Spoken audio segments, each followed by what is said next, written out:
지난 시간 예수님보다 6개월 먼저 태어난 침례자 요한이란 사람에 대해서 한번 살펴봤습니다.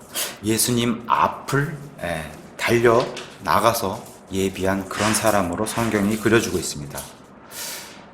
약 12살의 나이에 부터 시작해서 광야로 나가서 예수님께서 공생애를 시작하는 그 시간까지 묵묵히 하나님의 일을 위해서 근 20년 동안 뼈를 깎는 그런 인내의 고통의 시간을 견디면서 하나님의 일과 때를 기다린 그런 침례자 요한의 생을 다 같이 살펴보았습니다. 근데 우리가 주목할 점은 침례자 요한은 이 20년의 시간을 겸손히 기다렸다는 점을 우리가 주목해야 할 것입니다. 하나님으로부터 이제 때가 되었다 하는 그런 부르심을 받았을 때 백성들의 기대를 뒤로 하고서, 백성들의 기대는 뭐였습니까? 너가 그리스도냐, 엘리야냐, 그 메시아냐, 그 대언자냐 했을 때 나는 그리스도가 아니라, 나는 아니라 하면서 하나님의 영광을 가리지 않는 그의 겸손한 삶의 그런 태도를 우리는 살펴보았습니다.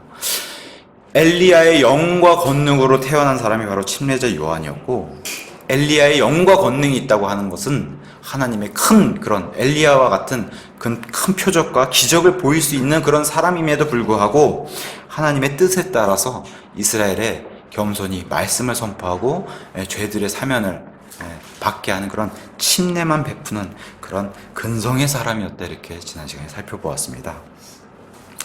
나는 주님의 길을 예비하는 그냥 광야에서 외치는 자의 소리일 뿐입니다. 그런 자가 바로 침례자 요한이고, 나는 몸을 숙여서 그 예수님의 신발끈을 풀 그런 자격도 없고 그 신발을 나를 자격이 없는 사람입니다.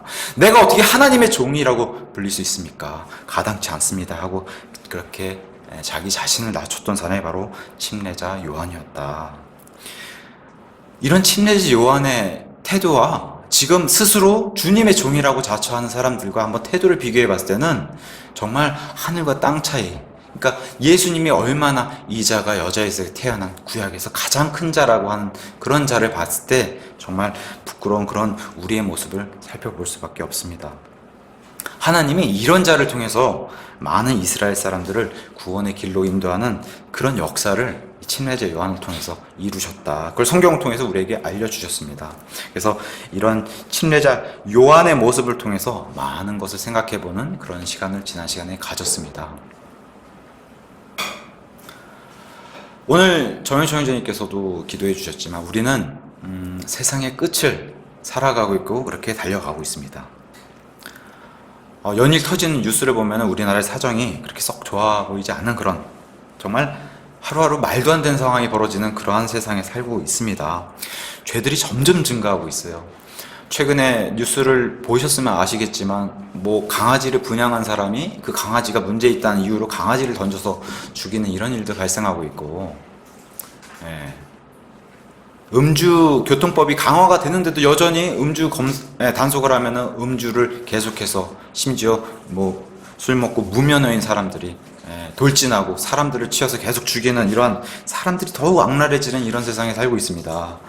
진리와 진실은 점점 더 비방과 조롱당하는 그 수위가 높아지는 그러한 시대에 우리가 살고 있기 때문에 우리 그리스도인들은 더욱 스트레스 받는 그런 세상에 살고 있습니다.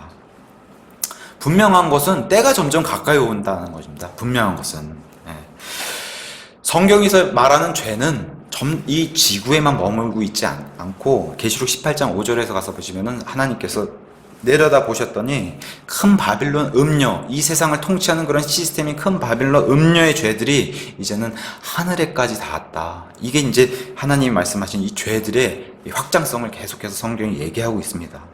지난 일주일간의 우리 개인의 삶을 살펴볼 것 같아도 예수님이 없으면 안 되는 그런 세상에 우리는 살고 있습니다. 우리는 구원받은 성도라고 얘기합니다. 우리 스스로가 구원받은 성도라고 얘기합니다. 그러나 우리는 그 어떤 죄를 무시하거나 가볍게 여기지 않습니다. 구원받았다고 해서 우리 안에 있는 이 세 사람은 하늘을 바라보면서 살기 원합니다. 우리 안에 영이 다시 태어난 이 세 사람은 그래서 하늘의 것을 추구하고자 그렇게 원하지만 여전히 우리에게 있는 이 육신이 여전히 우리를 땅으로 끌고 가서 우리를 그렇게 매여 있게 하려고 하기 때문에 우리가 조심해야 된다. 이 땅의 마지막 날까지 우리가 붙들고 놓쳐서는 안 돼. 그러니까 잊어서는 안 되는 일이 있습니다. 그건 뭐냐? 오늘 그래서 잡은 제목처럼 세상 죄를 제거하시는 하나님의 어린 양을 보라. 이걸 잊으면 안 된다는 겁니다. 우리가 한시도 세상 죄를 제거하시는 하나님의 어린 양을 보라. 먼저 성경은 죄의 탄생을 이렇게 얘기합니다.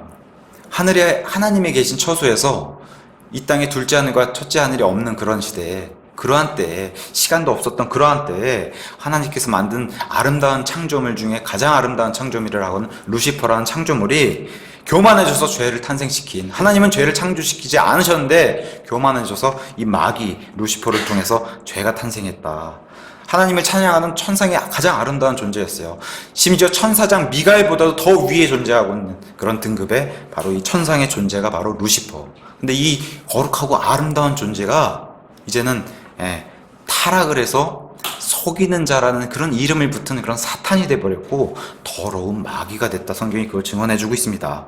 이 사악한 마귀가 이제는 하나님께서 창조하신 온 우주와 지구 안에 하나님께서 에덴 동산을 창조하시고 그 안에 아담과 이브를 만드셨는데 결과적으로는 이 사탄 마귀가 아담과 이브에게 접근해가지고 죄를 가져와서 넘어뜨렸을 때 아담과 이브가 그것에 넘어가서 선악과를 먹고서 역시 우리 온 인류에 죄가 임했다. 고통받는 일이 시작됐다라고 얘기합니다. 아담의 죄로 인해서 발생한 대가는 사망을 가져왔다. 죄는 죄의 삭슨, 죄의 대가는 사망을 가져왔다. 그래서 아담 이후에는 다 육체적으로 사람이 죽는 그런 사망이 이 땅에 임했습니다. 중요한 거는 이 죄의 출발이 육체 죽음으로만 끝난다는 게 아니라는 거.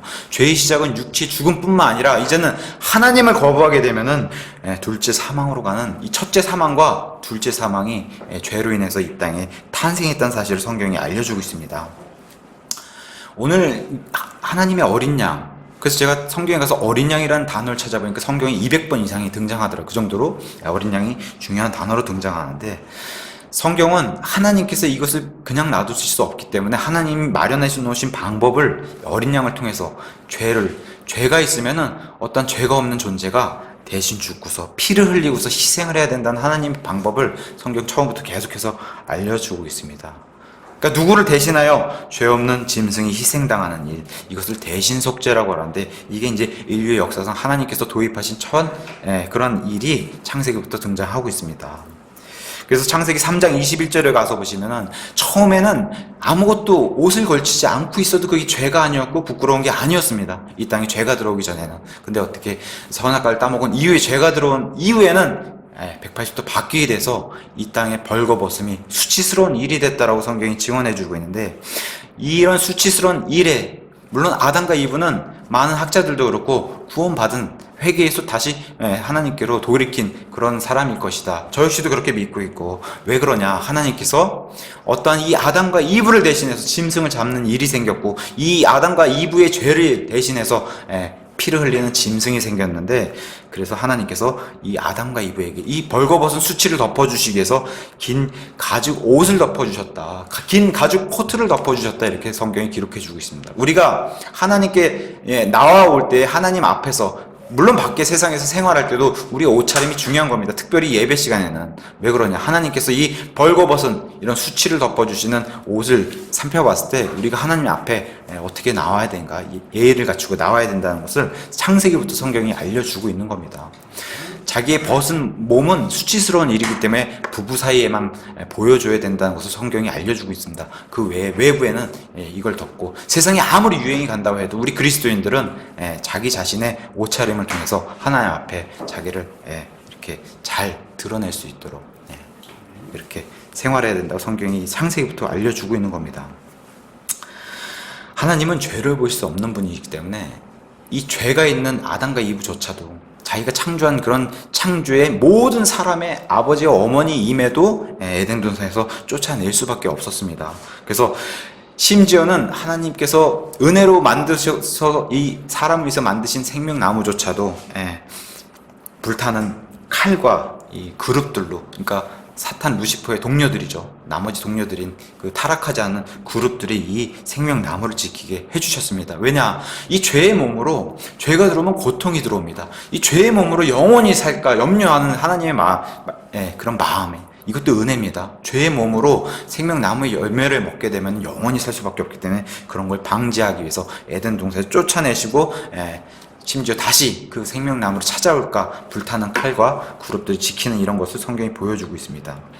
죄를 굉장히 미워하는 하나님의 모습을 계속 보여주는 겁니다. 죄를 굉장히 미워하는. 근데 아담이 이렇게 죄의 타락으로 인해서 이 이후에는 우리는 다 불량품으로 태어났다라고 성경이 증명을 해주는 겁니다. 불량품으로 태어났다. 이제는 하나님의 형상으로 만든 아담이 아니라 아담의 형상으로 죄인의 모습으로 그 뒤에는 아이들이 태어나게 됐다. 여기 허리에 우리도 다 들어가 있다. 성경이 우리에게 증언해주고 있는 겁니다.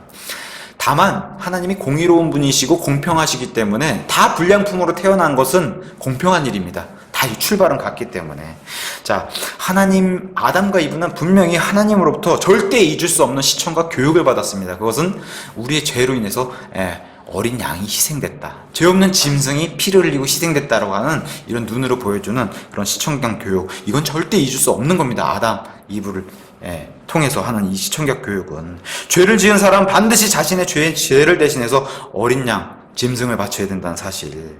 그래서 이것을 누구에게 알려줘야겠습니까? 아담과 이브가 자신들의 아들 가인과 아벨이 태어났을 때 너희는 반드시 죄를 짓거든 하나님께 이렇게 어린 양을 바쳐야 된다. 이렇게 분명히 자기 아이들에게 교육을 했을 것임에 분명한데도 누구는 받아들이고 누구는 받아들이지 않은 일이 발생했다고 성경은 증언해주고 있는데, 둘째 아들인 아벨은 이것을 믿음으로 순종해서 받아들이고, 첫째 아들 가인은 이것을 무시하고서 자기가 드리고 싶은 마음껏 자기가 드리고 싶은 대로 하나님께 드려서 하나님께서 그걸 원치 않고 받지 않으셨다. 성경이 우리에게 증언해주고 있는 겁니다.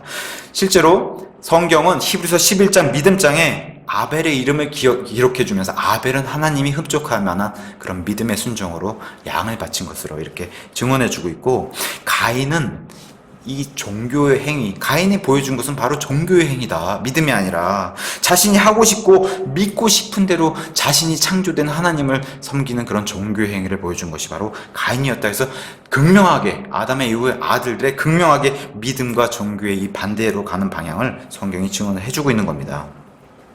어떤 결과를 낳았냐? 죄를 다스리지 못한 가인의 결과는 결과적으로 동생 아벨을 쳐서 죽이는 그런 살인이 벌어졌다. 성경이 그걸 증언해주고 있습니다. 또 이 이후에 짐승이 희생당한 일이 아브라함의 이제 등장으로 또 다시 성경이 보여주고 있는데, 아브라함은 하나님께서 75세에 부르셔가지고 100세에 이삭을 낳았는데 25년간을 자기의 아들을 기다리는 그런 믿음의 사람, 그래서 믿음의 조상으로 하나님이 삼아주셨습니다. 중간에 자신들의 육신의 뜻을 따라서 이스마엘이라고 하는 아들을 낳았지만 하나님은 그 아들은 내가 원하는 아들이 아니다, 내가 원하는 아들은 이삭이다 라고 하나님이 얘기해 주시면서 나중에는 이 이삭이라는 아들을 하나님께서 아브라함의 믿음을 시험하기 위해서 창세기 22장에 너의 유일한 아들 이삭을 내게 바쳐라, 온전히 번제물로 바쳐라 했을 때 하나님의 명령에 따라 아브라함과 이삭까지 하나님의 명령에 순종했습니다. 아브라함도 순종하고 아브라함의 아들 이삭도 그것에 순종해서 하나님께 번제물로 바치게 되는 이런 것을 성경이 그려주고 있는데, 다시 히브리서 11장의 믿음장에 이 아브라함과 이삭까지도 이름이 기록되어 있습니다. 하나님께서 이 사람들을 높게 이렇게 들어주시는 그런 걸 기록을 해주고 있습니다. 창세기 22장 8절에 가서 보시면 유명한 구절, 놀라운 구절이 나옵니다. 번제물로 쓸, 이건 온전히 다 바치는 겁니다. 머리끝부터 발끝까지 다. 번제물로 쓸 어린 양은 하나님께서 자신을 위하여 예비하시리라. 이 대언자 아브라함이 이삭을 두고서 이렇게 얘기를 합니다. 어린 양, 하나님께서 쓸 어린 양은 하나님께서 자신을 위하여 예비하시리라. 이런 놀라운 예언이 뒤에 가서 성취되는 것을, 자신은 이 이삭을 대신해서 하나님께서 예비하신 양을 얘기하는데, 나중에 이 어린 양은 예수님을 대신해서 그 말씀을 대언한 놀라운 얘기를 예언해요. 이렇게 성경이 그려주고 있습니다. 여기까지는 어떠한 개인의 사람을 대신해서 짐승, 어린 양이 희생되고 있는 이 속죄 헌물로 희생양이 된 그런 어린 양이 등장하게 됩니다. 성경이 개인을 위한 겁니다. 근데 이제는 민족을 이루게 해주셔가지고 이집트에서 노예 생활하는 이 이스라엘 백성을 그려주고 있는데, 이 이스라엘 백성, 이 파라오가 보내주지 않을 때 마지막 10번째 재앙을 하나님이 모세를 통해서 치게 됩니다. 각 집에, 이집트 사람이건 이스라엘 사람이건 각 집에 파멸시키는 하나님의 천사가 그 심판이 지나가게 될 때 너희는 어린 양의 피를 내서 그 피를 문에 뿌리고 문 기둥에 뿌려야지 그 천사가 지나간다는 이런 하나님의 명령에 따라 그 피를 뿌리는 이런 일이 성경에 발생을 하게 됩니다. 지금까지는 개인의 희생양을 짐승이 희생을 했다면 이제는 우리 가족을 위해서, 너희 가족을 위해서 양을 잡아서 너희가 그 피를 뿌리고 가족을 위해서 양을 잡으라고 하는 이런 명령을 받아서 양을 통해서 가족이 구원받는 이런 일을 성경이 그려주고 있습니다. 처음으로 피를 뿌리게 됐을 때 지나가고 넘어간다고 하는, 패스되고 오버된다고 하는 6월절 어린 양이 처음으로 등장하는 게 바로 이때 등장하기 시작합니다. 그래서 하나님이 점차적으로 이렇게 계시를 확대해 주면서 성경이 계속해서 점진적으로 계시를 보여주는 것을 우리에게 알려주고 있습니다. 개인에서 가족으로 확대되는 일. 그러면 이 이후에는 나중에 이스라엘 백성이 광야에 들어가서 이제는 민족을 이루고 아예 순수한 이스라엘 하나님의 백성이 됐을 때, 민족이 됐을 때, 이제는 레위기 16장에 너희 민족을 위해서 1년에 한 번씩 나를 위해서 양을 잡으라고 하는, 이제는 가족의 범위를 넘어서서 민족을 위한 희생 양을 잡으라고 하는 이렇게 하나님의 계시가 이제 성경에 등장하게 됩니다. 우리가 갈라디아서 4장 4절에 가서 보시면 충만한 때에 예수님이 이 땅에 오셨다고 얘기합니다. 정말 물을 컵에다 부었을 때 물이 넘치게 되는 그런 때를 충만한 때라고 했는데, 이런 때에 자신의 아들을 보내서 약속하신 것처럼, 에덴 동산에서 약속하신 것처럼 여자에게서 날 그런 메시아를 보내주셨다, 성경이 기록해주고 있습니다. 히브리서 10장에 보면은 이 매년 또 매일같이 드려도 짐승의 희생물로는 사람을 결코 완전하게 할 수 없다는 이 구약의 하나님의 교리를 얘기해주고 있는데, 이제는 예수님께서 단 한 번 영원히 드리는 그런 어린 양으로 이 땅에 오셨다라고 오늘 본문이 우리에게 이제는 개인에 속한 거, 가족에 속한 거, 민족에 속한 게 아니라 범위를 넓혀서 이제는 온 인류를 위해서 오셨다, 성경이 그렇게 해서 우리를 완전한 계시로 우리에게 인도하고 있습니다. 이제는 온 인류와 세상에 깊숙이 박혀있는 죄들과 그 죄들의 원천인 원죄, 그 뿌리인 죄까지도 멸하러 오셨다, 예수님이. 여기에 예수님께 속하지 않은 예외되는 사람은 아무도 없다, 한 명도 없다. 어떤 사람들은 얘기합니다. 예수님이 나와 무슨 상관입니까? 그게 나랑 무슨 상관이야? 라고 하는 받아들이지 않는 사람까지도 있다고 해도 하나님의 어린 양이신 예수님은 다 제거하라, 그 사람들 그 죄까지도 다 제거하러 오셨다. 어디로 오셨다고 얘기합니까? 택하신 장소인 갈보리 십자가로 오셨다. 킹제임스 성경에만 나오는 겁니다. 갈보리 십자가 그 장소로 오셨다. 의로운 자는 단 한 사람도 없다고 성경이 증언해주고 있고, 모두가 하나님의 영광에서 벗어났다고 이렇게 했던 그런 때에 예수님이 내려오셔가지고 스스로 난 의는 더러운 누더기일 뿐이고 오로지 예수 그리스도를 통해서만 구원을 받을 수 있다라고 그리고 예수 그리스도를 통해서만 너희가 속죄를 받을 수 있다, 그 희생양으로 오셨다라고 예수님이 성경을 통해서 우리에게 증언을 해주고 있습니다. 이렇게 얘기하면 어떤 사람들은 굉장히 이해하기 힘들다, 어렵다라고 얘기합니다. 예수님이 십자가에서 이루신 일은 신약의 일만 이루신 게 아니라 구약의 일도 완성시킨 게 십자가의 사건인데, 이거를 어떻게 이해해야 되나? 예수님이 그리고 2000년 전에 돌아가신, 피를 흘리고 돌아가신 예수님이 어떻게 나를 구원해 줄 수 있나? 이걸 어떻게 이해시켜달라고 얘기한 사람들이 간혹 있을 수 있습니다. 그런데 성경은 너희가 이해하려고 하지 말고 믿으라고 얘기합니다. 성경은 이해하라고 말하지 않고 믿으라고 말합니다. 그래서 로마서 10장 17절에서는 믿음은 들음에 의해 오고 들음은 하나님의 말씀에 의해 온다라고 해서 말씀을 이해하려고 하지 말고 믿으라고 얘기합니다. 그 십자가에서 우리를 위해서 우리를 구원시킬 수 있다라고 하는 그것을 너희가 믿으라고 성경은 아예 단호하게 얘기하고 출발합니다.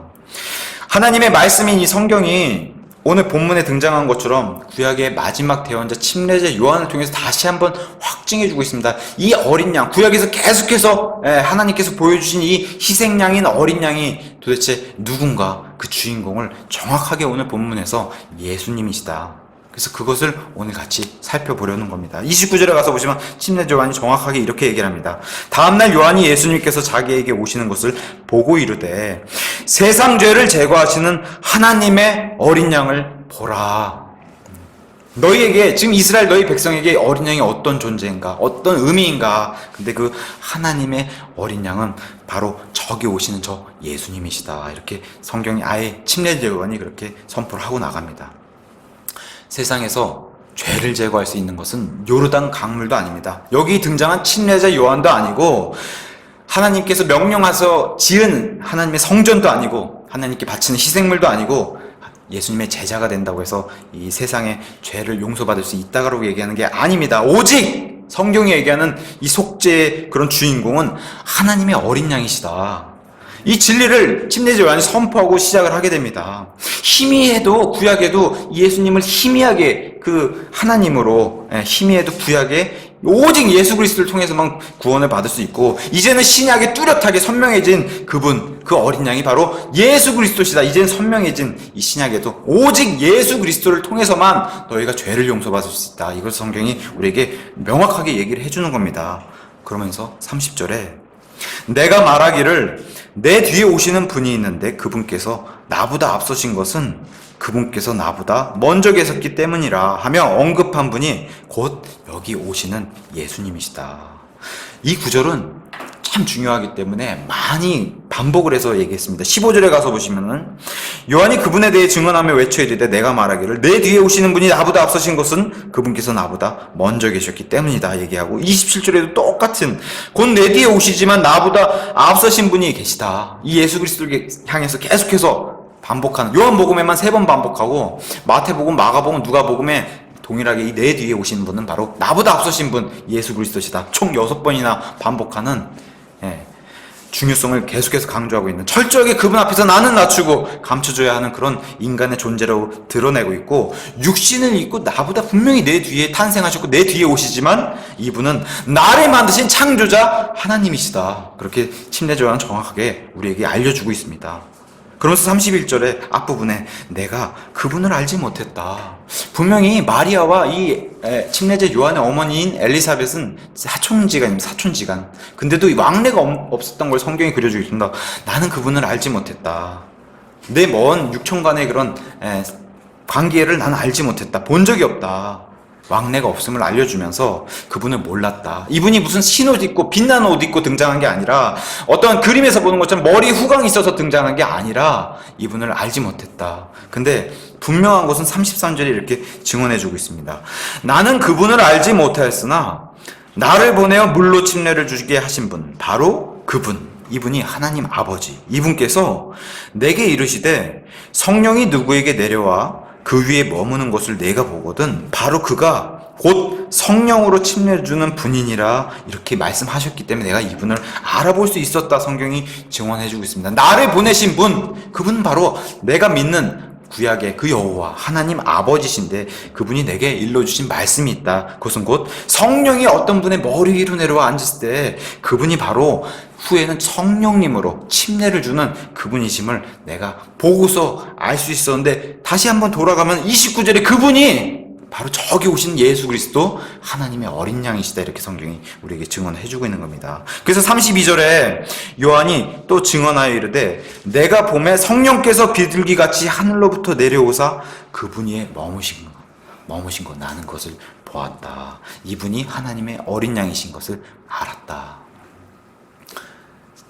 성령님이 비둘기로 내려오신 게 아니라 비둘기처럼 내려오신 겁니다. 성경 국어를 잘 하셔야 되는데 비둘기처럼 내려오신 그분을 내가 보고 저분이 예수 그리스도 하나님의 어린 양임을 알았다.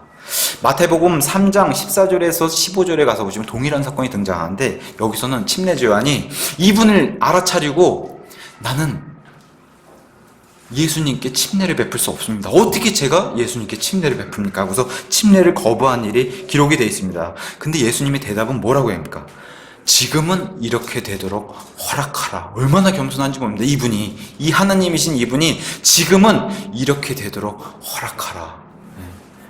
명령을 한 게 아니라 동의를 구하면서 허락하라 이렇게 얘기하면서 예수님의 겸손함, 얼마나 예수님이 겸손한 분이신지 모릅니다. 그래서 빌립보서 2장에 가서 보시면 성경이 예수님의 겸손에 대해서 이렇게 설명하고 있습니다. 그분은 하나님의 형체로 계심으로 하나님과 동등함을 강탈로 여기지 아니하셨으나 스스로 무명한 자가 되사, 이 땅에 내려오셨을 때 스스로 무명한 자가 되사 자기 위에 종의 형체를 취하시고 사람들의 모습이 되셨으며 사람의 모양으로 나타나서 자기를 낮추시고 죽기까지, 십자가에 죽기까지 자기를 하나님께 순종한 그런 분이시다.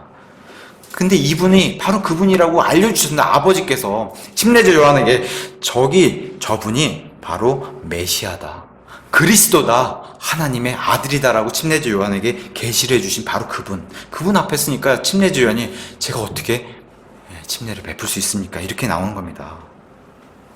한번 요르단 강에서 이렇게 허리까지 지금 잠겨있는 상태에서 예수님께서 자기 앞에 이제 순서가 돼서 오셔가지고 오신 그런 장면 한번 머릿속에 한번 떠올려 보시기 바랍니다.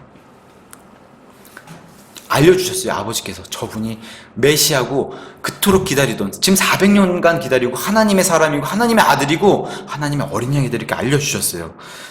하나님을 지금 얼굴로 마주보고 있는 겁니다. 침례자 요한이. 그리고 하나님을 지금 만져야 되는 상황이 발생하는 거예요. 침례를 베풀어야 되기 때문에. 하나님이 내 앞에서 지금 침례를 받으러 오셨다. 이걸 상상해 보실 때 제가 어떻게 이분께 어떻게 침례를 베풀 수 있습니까? 바로 그런 모습이 지금 이런 성경 기록을 통해서 우리에게 알려주고 있는 겁니다. 죄 없는 분이, 침례자 요한은 분명히 이스라엘 백성에게 죄들의 사면을 선포하는 그런 침례를 베풀었다, 물침례를 베풀었다고 얘기하는데, 죄가 없으신 분이 지금 침례를 받으러 오신 겁니다. 사도 바울은 동일하게 히브리서 4장 15절에 예수님은 죄가 없으신 분이시다. 사도 베드로도 베드로전서 2장 22절에 그분께서, 예수님께서는 죄를 짓지 아니하셨다. 사도 요한도 요한일서 3장 5절에서 그분 안에는 죄가 없느니라, 이분은 죄가 있을 수도 없고 죄를 지을 수 없는 분이신데 그분이 침례자 요한의 침례를 받으러 앞에 오신 겁니다. 지금은 이렇게 하는 게 옳은 일이다, 바른 일이다. 예수님이 이 땅에 질서에 순종하는 그런 모습도 우리에게 보여주는 겁니다. 모든 바른 것, 의를 성취하기, 하나님의 의를 성취하는 것이 우리에게, 삼위일체 하나님에게도 합당하고 지금 침례자 요한 너와 나에게도 합당한 일이다, 이것이. 그래서 제임스 낙슨 목사님은 이렇게 얘기하셨어요. 교회에 왜 다니십니까? 헌금을 왜 하십니까? 물론 교회에 나오는 이유가 어떠한 죄를, 또 바깥 세상에서 지은 죄를 용서받기 위해서 나오는 것도 맞습니다. 헌금을 내는 거, 하나님께 명령을 따르는 건 맞습니다. 헌금을 내서 우리가 하나님께 뭘 바라고 내는 게 아니지 않습니까? 헌금은. 그러니까 제임스 낙슨 목사님은 이렇게 얘기하셨어요. 교회에 다니는 것도, 헌금을 하는 것도 죄를 씻기 위함 이상이 하나님께서 정해놓은 옳은 일, 옳은 바른 길이기 때문에 우리가 하는 거다. 하나님의 질서를 따르는 일이기 때문에 옳은 일, 그 의를 위해서 우리가 하는 거다. 이렇게 이제 이 목사님이 이렇게 얘기하셨습니다. 하나님께서 정해놓으신 그 길이 옳은 길이다. 지금 예수님조차도 자기가 만들어 놓은 방법에 자기가 순종하면서 따르는 이런 모습을 우리에게 그려주고 있으면서, 이 공생에 시작할 때 예수님 혼자만 시작한 게 아니라 마태복음 3장 17절에 가서 보시면 삼위일체 하나님께서, 아버지의 음성이 하늘에서 들리고 성령님처럼 같이 성령님이 내려오시고 물 위에서 물 밖으로 올라오신 예수 그리스도를 그려주면서 이 삼위일체 하나님, 한 하나님께서 다 공생의 시작을 같이 시작한 것으로 우리에게 알려주고 있는 겁니다. 본문에서도 29절에 가서 보시면 예수님이 등장해요.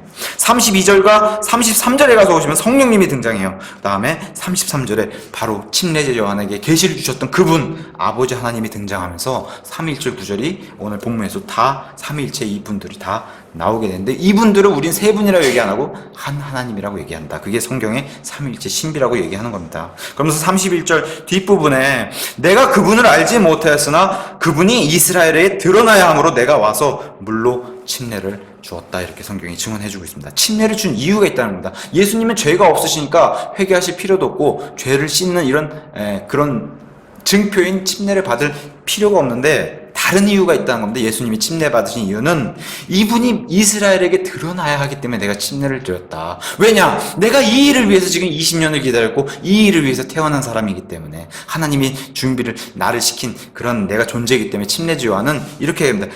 이스라엘에게 이분을 소개시키기 위해서 내가 물로 침례를 드렸다. 메시아로, 그리스도로, 하나님의 아들로, 세상 죄를 제거하시는 하나님의 어린 양으로 중요한 것은 이분은 하나님이시다라는 겁니다. 이분은 하나님이시니까 이분을 내가 이스라엘에게 소개시켜주기 위해서 난 물로 침례를 베풀었다.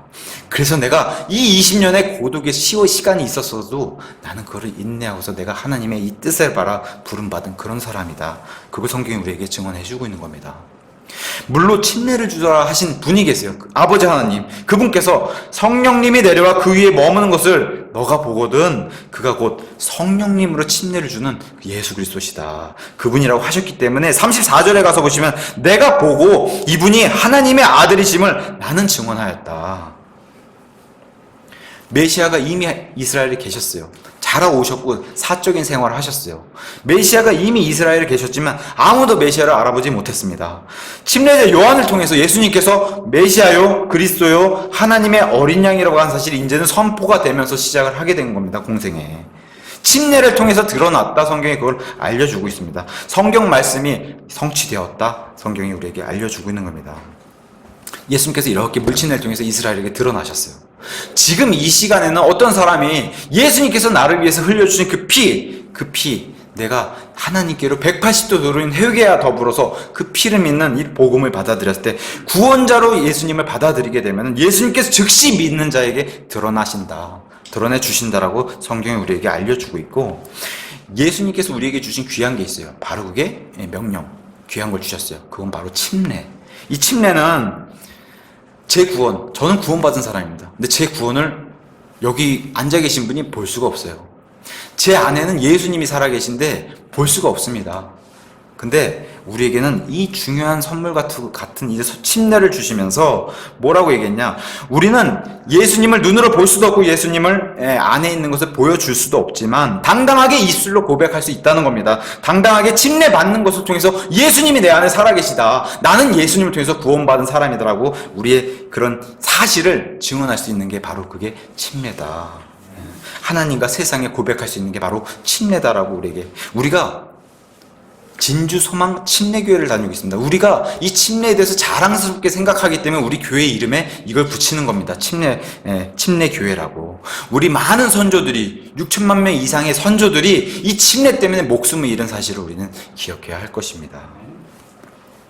침례자 요한은 예수님을 본인이 증인으로서 증언한 사실 7가지 사실 이렇게 성경이 알려주고 있습니다. 먼저 15절에 가서 보시면은 예수님께서 미리 나보다도 먼저 존재하셨다는 미리 존재하셨음을 침례자 요한이 증언했습니다.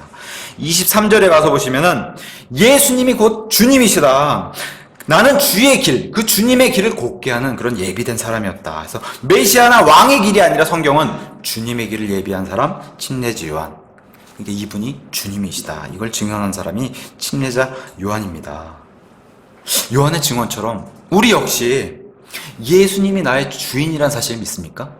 이 시간에 예수님이 나의 주인이시다. 이것을 우리는 침례자 요한과 더불어서 우리도 증인의 삶을 살아야 된다. 그 다음에 침례자 요한 세 번째 27절에 가서 보시면은 내 모든 삶의 우선순위가 바로 예수님이다. 내 삶이 우선이 아니라 내 모든 삶의 우선순위가 예수님이다. 예수님만 높이는 삶, 나는 죽이고 이런 삶의 침례자 요한이었다. 네 번째는 29절에 가서 보시면은 예수님은 세상 죄를 제거하신 하나님의 어린 양이시기 때문에 이 희생적인 사역을 하실 분이다. 그걸 증언한 사람이 침례자 요한이었다. 다섯 번째는 예수님과 성령님이 관계가 있음을 증언했다. 성령 하나님이 또 다른 삼위일체 하나님으로서 성령님이 예수님과 함께 사역한다는 그런 사실을 증언한 사람이 침례자 요한이었다. 33절에 가서 보시면은 예수님이 성령님으로 침례를 주는 분이시다. 그것을 증언한 사람 바로 침례자 요한이었다. 34절에 가서 보시면은 예수님이 하나님의 아들이시다. 이분이 곧 하나님이시다. 증언한 분이 침례자 요한이었다. 성경이 우리를 본문 통해서 이렇게 요한복음을 통해서 알려주고 있습니다. 오늘 말씀을 좀 정리를 하면서 결론을 좀 가지겠습니다. 여기 저와 여러분 하나님의 어린 양이신 예수 그리스도를 통해서 구원받은 거 맞습니까? 이 시간에 믿으십니까? 네. 우리는 예수 그리스도를 통해서 성도가 된 사람들입니다. 예수 그리스도를 통해서 그리스도인이 된 사람들입니다. 근데 우리가 교회만 이렇게 있으면 사실 죄를 안 지을 것 같은데 우리가 밖에만 나가고 좀만 지나면은 바로 죄를 짓습니다. 이건 부인할 수 없는 사실입니다. 어떤 사람들은 구원받았는데 어떻게 죄를 지을 수 있냐 이렇게 얘기를 하는데 그것은 거짓말이다. 우리는 여전히 육신을 갖고 있기 때문에 죄를 짓습니다. 잊으면 안 되는 게 있습니다. 우리의 신분이 어떠한 상태가 있는지. 우리의 신분은 이미 하나님 오른편에 하나님의 아들이 되는 그런 신분의 상태를 가지고 있음에도 여전히 우리에게는 이 십자가에서 못 박힌 것으로 여기라고 하는 육신을 갖고 있기 때문에 여전히 죄를 지을 수밖에 없는 그러한 삶을 살고 있습니다.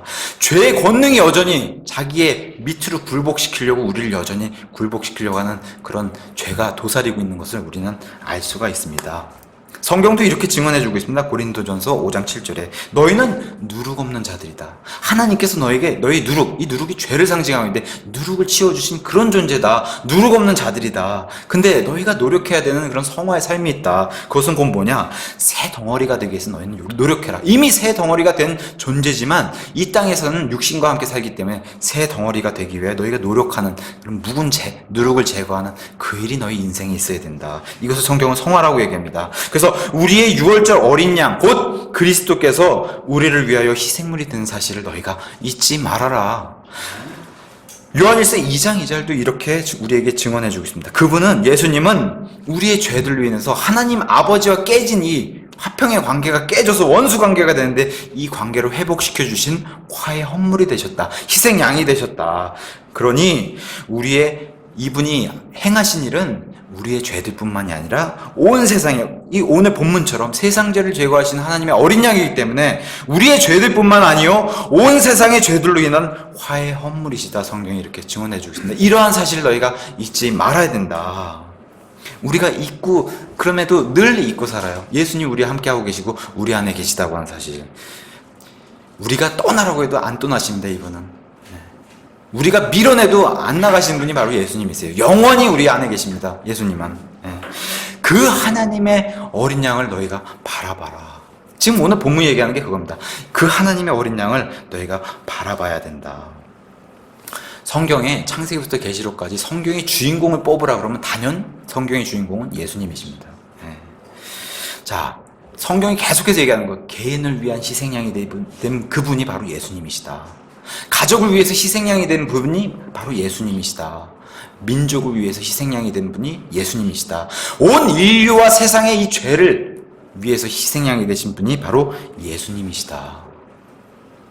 오늘 이 자리, 주의 첫날에 오늘 공예배를 드리기 위해서 다 같이 어려운 발걸음 하신 거예요. 왜 이 교회에 나오는가? 어떤 어려움을 가지고 오늘 이 시간에 나오셨습니까? 육신의 병이 있으십니까? 성경은 뭐라고 얘기합니까? 하나님의 어린 양을 보라. 영적인 어려움이 있습니까? 하나님의 어린 양을 보라. 경제적인 문제에 어려움이 있습니까? 사업의 문제? 일의 문제가 있습니까? 하나님의 어린 양을 보라. 너에게 무슨 어려움이 있느냐? 세상 죄를 제거하시는 하나님의 어린 양을 보라. 오늘 성경이 얘기하는 게 바로 그겁니다. 히브리서 10장 10절에서는 이렇게 얘기합니다. 우리를 위해서 단 한 번 영원 무궁토록 드려진 세상 죄를 제거하시는 하나님의 어린 양만을 바라보는 저와 여러분이 되기를 예수님의 이름으로 축원합니다. 아멘.